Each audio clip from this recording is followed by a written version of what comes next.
While the offensive in Gaza continues to intensify, Israeli soldiers are also raiding towns and cities in the West Bank. Areas near Bethlehem and Jenin have been targeted again.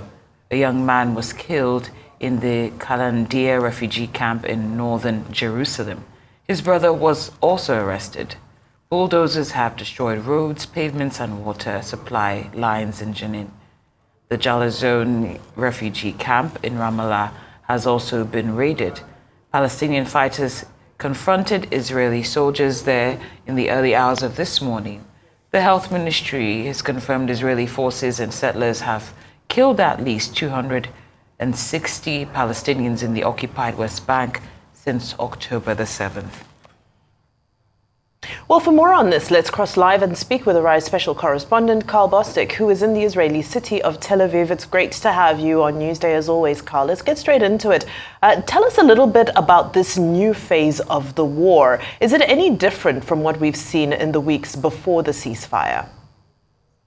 Good afternoon. Well, actually, this phase has already seen some of the most intense bombardment by the Israelis since the war started. By bombardment, I'm talking about aerial strikes, mortar shelling, tanks firing shells as well, satellite imagery now showing that Khan Yunis, the second biggest city in Gaza Strip, is now basically almost encircled, surrounded by heavy armored Israeli vehicles, tanks, even armored bulldozers. The Israelis are saying that they are warning those Gazans in the Khan Yunis area to evacuate. Let's just put this in perspective. The Gaza Strip, it's a quarter the size of Abuja, only 25 miles long.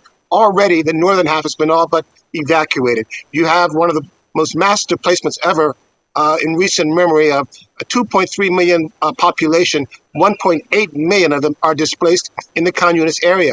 Now they're dropping leaflets in Arabic. Now they're putting interactive maps online in Arabic, dividing Gaza into 2,400 zones, saying this is where we're fighting, this is where the combat activity is, and this is where it's safe to go. Well, the problem is the telecoms provider, they've been disrupted and shut off, so people can't even see things online. They're going into complete confusion and chaos. They don't know where to go. They don't know how to survive. Already, 600,000 have been told to head further south to Rafah. The problem is Rafah is already overcrowded, and people are living in the streets, making shelters if they can, or finding tents if they can. To add to that chaos, there's even chaos amongst Hamas's fighters and members itself. There are reports that you're now seeing desertions. Israeli media saying that some Hamas fighters are actually throwing down their weapons and mingling in with civilians to avoid any fighting at all. You also have the fact that Hamas, they pay the salaries of civil servants in Gaza. They pay the salaries of the police. No one has been paid for 2 months. There have been reports of also raids of crowds storming Hamas warehouses where food's being kept.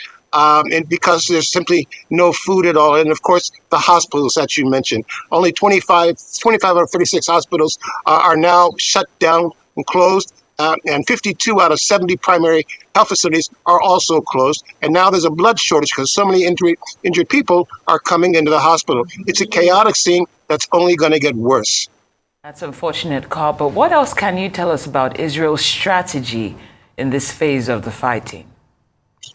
What you need to keep in mind is this. This is already the deadliest Arab-Israeli conflict since Israel's invasion into Lebanon back in 1982. And also we're seeing, the biggest displacement of Palestinians since, the independence of Israel in 1948. 1.3 or 4 million people, 1.8 million people displaced. What's different this time is that unlike past conflicts in which Israel was just exchanging gunfire and shelling Hamas, this time they want to uproot. They want to remove Hamas entirely. They want to basically disable their infrastructure, and that means going after their tunnel infrastructure. There are now reports in the U.S. media that Israel is now beginning to install pumping stations in Gaza, to begin flooding as an option, flooding Hamas's network of tunnels, which extends about 300 plus miles. It's a very, very risky, dangerous thing because if you're flooding tunnels, you're also triggering a humanitarian crisis. But that's where the Hamas leadership has now fled to. That's where they're hiding. And that's where presumably most of the 137 hostages are also being kept. But it's also, a potential crisis because then it could disrupt Gaza's already faltering sewage system, pumping raw sewage in the streets of Gaza, which are already, very, very, very unhygienic. This could take weeks for this to happen, but that's the idea there, Brett, to consider a scenario of how to flush out, literally flood the tunnels of Gaza. Right. Now, Karl, we've also been able to finally go beyond the statistics and hear more about the revelations about the kind of violence that was encountered on October 7th. Can you share more details about some of the information that has been revealed?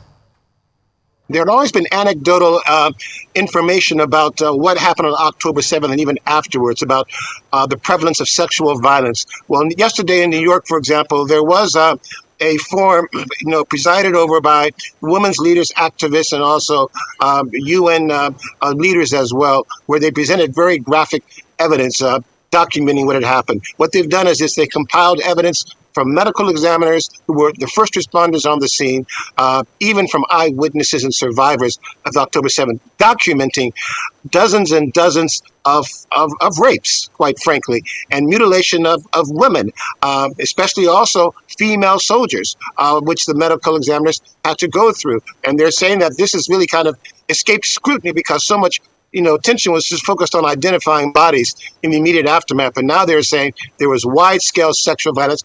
And then, unfortunately, this is why there's speculation.